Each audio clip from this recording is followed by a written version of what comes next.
Man down, man down, man down. Hi everyone, Anthony Fantano here, internet's busiest music nerd. Let's talk about a bit of a tectonic shift that just happened on music YouTube. A fellow content creator on this platform who for a long time, really for a period of years, has operated in the music space, has recently called it quits. No more YouTube or music or even Twitch content. Totally done. Kaput. Talking about Mr. Finn McKenty, aka the punk rock MBA. Finn is somebody whose content I have consumed for a minute. He is somebody who I have done some crossover content with.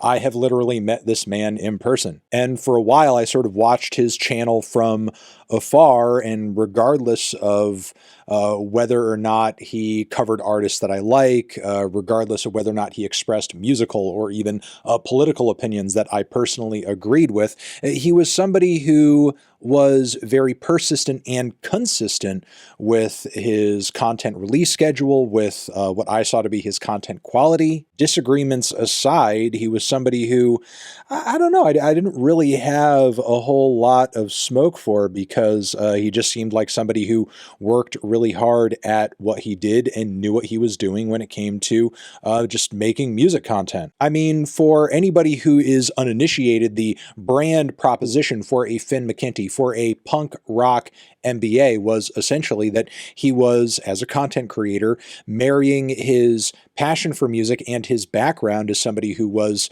involved and engrossed in the underground West Coast music scene decades ago. You take that and combine it with his background as somebody who successfully has worked for years in marketing, and you get an analysis that sort of tries to understand and contextualize why certain artists and music movements, be they underground or mainstream, took off or got popular, where they went after sort of like the wave crested. I mean, Finn did have a history of making pretty thorough and usually well-received videos, which is why it's kind of shocking for certain comments to come to light in this recent interview he did with hardcore and underground rock commentator Jesse Lee. Is that why you stopped? Like, is that why you started making videos? Just because of all the negativity?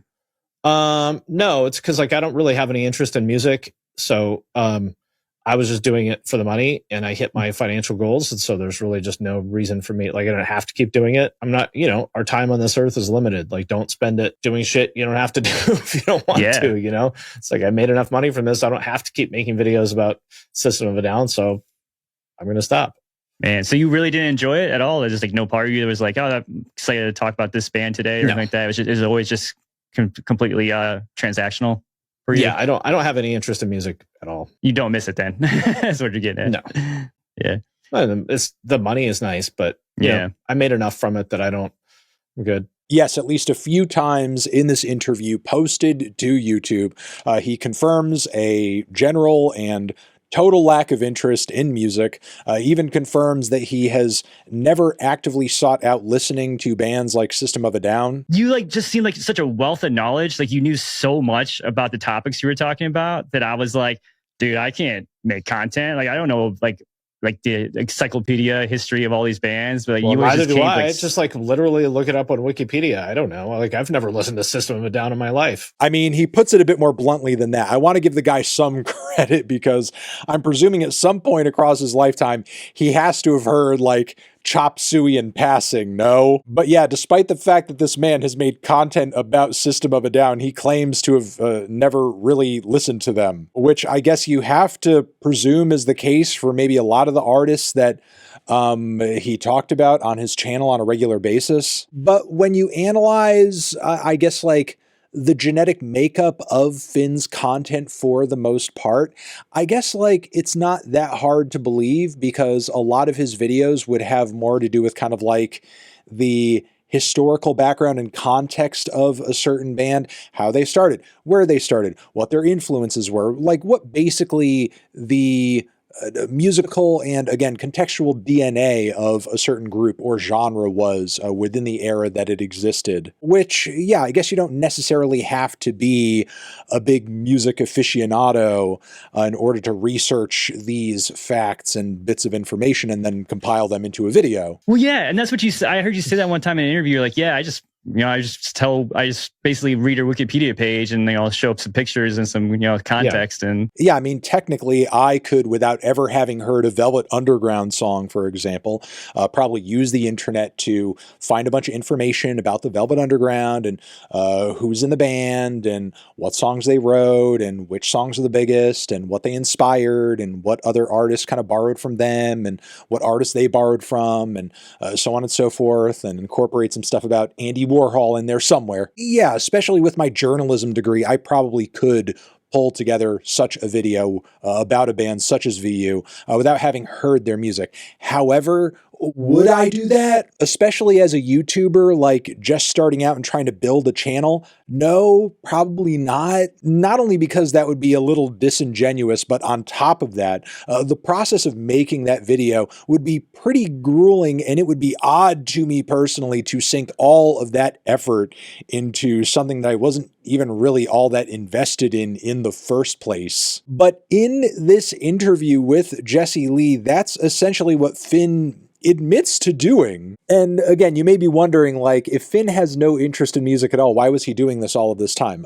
Well, I mean, short answer, the money. I mean, that's literally what he says in the interview. And he is now quitting now that he has reached his financial goals. So I guess he has made enough money. Now, instead of doing YouTube, he just wants to focus on LinkedIn and, maybe start some kind of thing where he is doing consulting for other people who are looking to make content and build brands and social media pages and so on and so forth, which I think he may see a very successful career in, given just how he was able to so cynically operate in the music field for so long with no real interest in it. Look, though, at the end of the day, I do want to give Finn just a touch of credit before I really kind of like lay into this story and say that, I wouldn't say that this channel and Finn's content didn't come from a place of love, at least a little bit.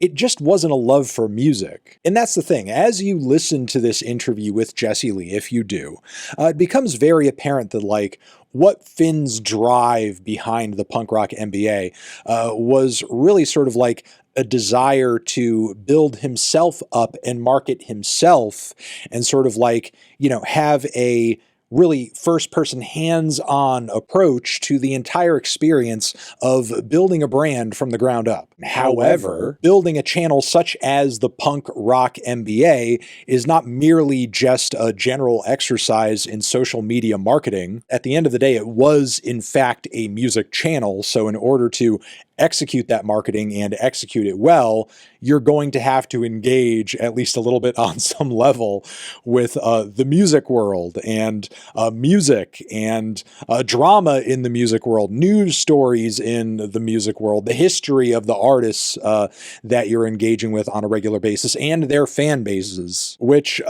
Finn sort of displays open contempt for at multiple points in this conversation. He really kind of reduces a lot of the viewers to some of his content down to just being like smooth-brained, low vibration people just want some negativity to fucking blurt out their dumb fucking opinions about. Which, granted, in my own experience as a music commentator and reviewer, sure, if you go throughout the comments of any one of my videos, especially, the ones where the reviews are not very positive, you're going to catch a lot of negativity. You're going to catch a lot of hateful pushback on the stuff that I say and the opinions that I give. It doesn't feel good to get those kinds of comments and engagements on a regular basis. But if you are coming at this from a place of love and passion for music, what usually ends up taking the edge off of that inconvenience is the fact that you get to continue engaging with this art form that you love so dearly. And in the moments when you're not doing a negative review or sort of maybe a critical assessment of something that people might not receive well, you also get the opportunity to heap praise on artists and projects and records that actually are fantastic and worth people's time and are worth praising and being excited about. And yeah, I could sort of see from Finn's perspective, if that is not something that drives you and that is not something that you're interested in, then yeah, the process of doing a music channel in any form, even one that's mostly just around history and context, would become very tiresome and really grueling over time, because you're constantly dealing with an audience, with a crowd of people who, frankly, you don't really identify with in any way whatsoever, because you don't align in terms of passions or interests. Their interest, the reason they're going to your channel, is music. Your interest, the reason you're doing this channel, is marketing. I mean, this is just like kind of psychotic and sad. Imagine being like a long time Finn McKenty fan and you love the guy and you love his channel and you think he does good stuff, and then you kind of like come to learn that he just hates what he does and he just doesn't really think all that highly of music fans, and even sometimes at points in this interview, musicians themselves. Yeah, like if you can't make money, if you're getting millions of eyeballs on your shit and you can't turn that into money, like you suck. You know, like if the only way you can think of to monetize that is to fucking go get people to show up to a venue, like that's just, you suck. Musicians are a lost cause. Like they can do whatever the fuck they want. I don't care. I know lots of people on LinkedIn with less than 10,000 followers that are making way more money than anybody in any band. I mean, look, at the end of the day, while I have met Finn in person, he is somebody who I wouldn't say I know super duper personally and intimately. So I don't want to come on here and just like straight up say, Finn McKenty, he's a terrible, bad, awful guy. But the fact of the matter is, whether or not he intends for this to be the case, in this interview, he really comes off like a frickin' jerk. A guy who clearly got into the music content game for the wrong reasons, and rather than internalizing and reassessing his own bad decision making, and just think like, what the hell is the point? Why did I do this? This was dumb of me. Yeah, instead of being self-critical, he is taking his own terrible decision-making out on music fans and musicians alike, just being really nasty and dismissive and, frankly, disrespectful. You're the guy who made a fucking music channel at the end of the day. Nobody made you do that. Like, that was your choice. Yeah, there are people on my YouTube channels who in the comments are just like, Anthony, when are you going to start, like, a movie channel, or like review some video games, or da-da-da-da-da. While I enjoy those styles of media and art, my passion and my focus for those things only runs so deep. I mean, yeah, movies are great, but would I want to run a channel where just like my entire life is movies and all I'm thinking about and talking about and consuming every fucking day is movies? No. And that's why I don't do a movie channel. The amount of movies I consume and the amount of engagement that I give to the world of movies, for me right now, is at a happy medium. I'm fine with it. It's music that I want more of, and that's why I do the music thing. Let this video be a warning and a reminder to anybody else who is potentially considering entering this space, doing some content, doing some whatever. If you are to engage with the music world in the way that I do, or in the way that even Finn did, please do it from a place of passion. The amount of legitimate and steady and stable careers in the world of music, they're few and far between as is. And if you are actually going to take up a spot, take up a space that somebody else could potentially be in, if you're going to be there doing something, filling a role, filling a void that someone else could, if you are going to achieve such a position, regardless of what that position is, you should at least be excited to be in that spot. You should be talking about music because